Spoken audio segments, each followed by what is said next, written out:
Only way to sign is skid it. Hopping off the rave for skid it. Smashing on that bitch and skid it. Run to the check with no limit. Ever notice how some rappers hit it big? They're living their dream by making music and actually making a living from it. Somehow when their fame starts to fade, they deal with it differently. But what caused their sudden downfall? Let's find out.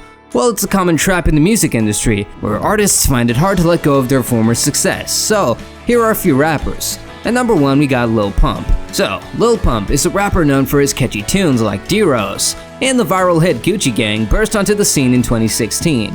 His songs were characterized by their simple, yet addictive beats and repetitive lyrics, earning him a massive following, especially among the younger audience. With his rise, he became the emerging genre of mumble rap. His popularity increased in 2017, making him one of the most talked about names in the rap industry.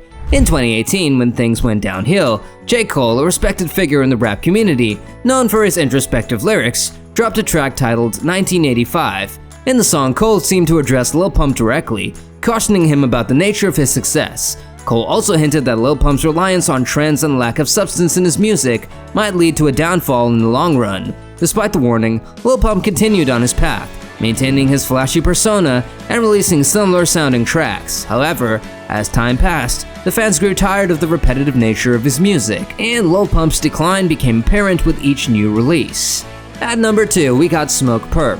Well, another rapper who's had a tough time was Smoke Perp. He kinda rose to fame in Lil Pump's shadow.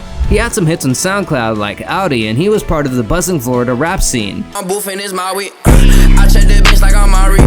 Sorry bitch, I don't say sorry. He even collabed with big names like XXXTentacion. After dropping Audi, he came out with his mixtape Dead Star, featuring artists like Travis Scott and Chief Keef. He even made it as a XXL freshman in 2018. But, just like Lil Pump, Smoke Perp struggled to keep the momentum going. Despite having some decent songs, his career didn't have staying power. One thing that didn't help was his cringeworthy freestyle on Tim Westwood's show in 2019. Seriously, it was bad. He got roasted hard for that one, with tons of dislikes and comments mocking him. But instead of owning up to it, he brushed it off like he was just having fun. But then there was this moment on Instagram where he denied falling off, and also mentioned that he's doing better than ever and hyping up his next album, Florida Jid, which flopped and sold just 5,000 copies. People saw through this denial and called him out for it. It's sad to see artists like Smoke Perp struggling to admit they're not on top anymore. Instead of facing reality, he's out here trying to scam people and making cringy TikTok skits to promote his music. And let's not forget, he basically ripped off Kanye. It's pretty clear he's having a hard time accepting where his career is at. At number 3, we got Rich Homie Quan. So, back in the day, he was on fire, especially around 2013 to 2015, when he was rolling with Rich Gang and dropping hits like Flex. He had that Atlanta trap scene locked down and his style was fresh. His vocals were on point. In short, he was the whole package. But he fell off big time. Now it's 2024. His decline has been obvious for a while now, so it's not really surprising. It just feels like they're stating the obvious at this point. At number 4, we got French Montana. Well, his journey in the rap game has been around for ages now, from dropping mixtapes, albums, and hit singles left and right. Remember when tracks like Pop That and Unforgettable were blasting everywhere, right? But most of his big hits were really about the features, not him. People were tuning in for the likes of Sway Lee and Drake, and not necessarily for French himself. Then there was the awkward Instagram post from Diddy, where he literally photoshopped French out of a pic with Jay-Z, Nas, and Kendrick. And in 2019, French's album sales decreased, and he got caught up in a fake stream scandal on Spotify. It was a whole mess, with people accusing him of hacking accounts to boost his numbers. So, when French went on record claiming he had more hits than Kendrick Lamar, it was one of his big mistakes. The whole internet was roasting him for that one. Also, there was the whole Twitter meltdown, where he tried to prove he had solo hits, but it kinda backfired. At number 5, we got Bobby Shmurda. So, after Bobby's time in jail, Bobby, what do you have to say to your fans? Bobby, anything?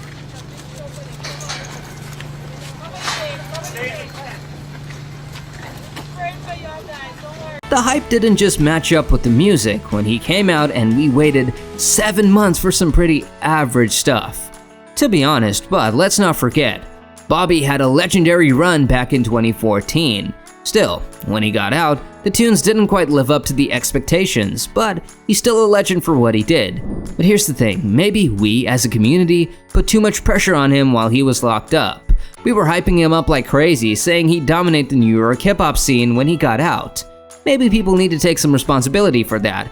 But hey, at least he's out here living his best life, and the fall off seems kinda deserved. So, what's your take on Bobby being on that list?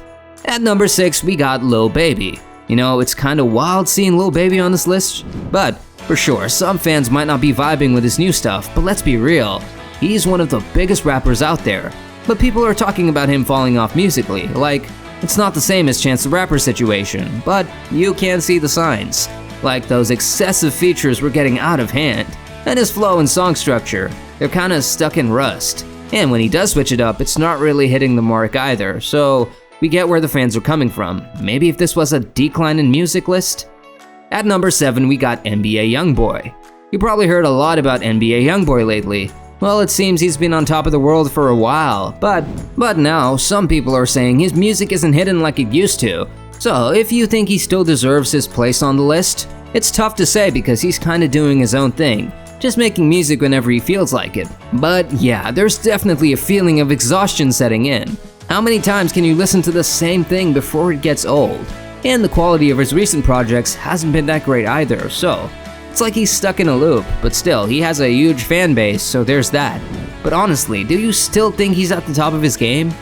At number 8, we got YBN The Mirror. Let's talk about YBN The Mirror. He's been on my radar for a while now. Remember when he dropped hits like Rubbing Off the Paint? I mean, that was fire for a minute and helped put his crew on the map. YBN out of his name. Yeah, I had got off the phone with him like 2 days ago. And like we was 2 days before, and we was chopping it up, but he really didn't say it the fullest. I understood exactly what he's saying. I didn't expect him to do it, but he did it. Especially Almighty J and Corday. But then things took a turn when his music kinda went downhill with tracks like Soul Train, and the internet lost respect real quick. Even after signing with Def Jam, his album, Faster Car Music, didn't really hit the mark.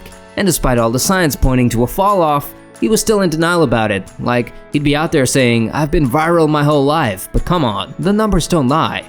And not to forget the beef with Aiden Ross about boxing for 100K. Wild stuff. Aiden called him out, saying he's not worth it, and things got heated up real quick. Namir tried to clap back, showing off his net worth, but it kinda backfired because no one was even calling him a one-hit wonder. And now he's out here charging fans $3 just to DM him. Like, what's that for? And then he's talking about being a CEO and changing people's lives with features. It's like he's trying to play it off, but it just comes off as desperate most of the time. But honestly, it's hard not to feel a bit bad for the guy. Like the whole internet coming onto him, reminding him of his failures every single day. It's rough. So maybe we should cut these artists some slack, cause at the end of the day, they're just trying to make it in this crazy industry. Here's a thought to wrap it up. What does lie ahead for these rappers who struggle to acknowledge their downfall? Drop your comments below and don't forget to like, share, and subscribe.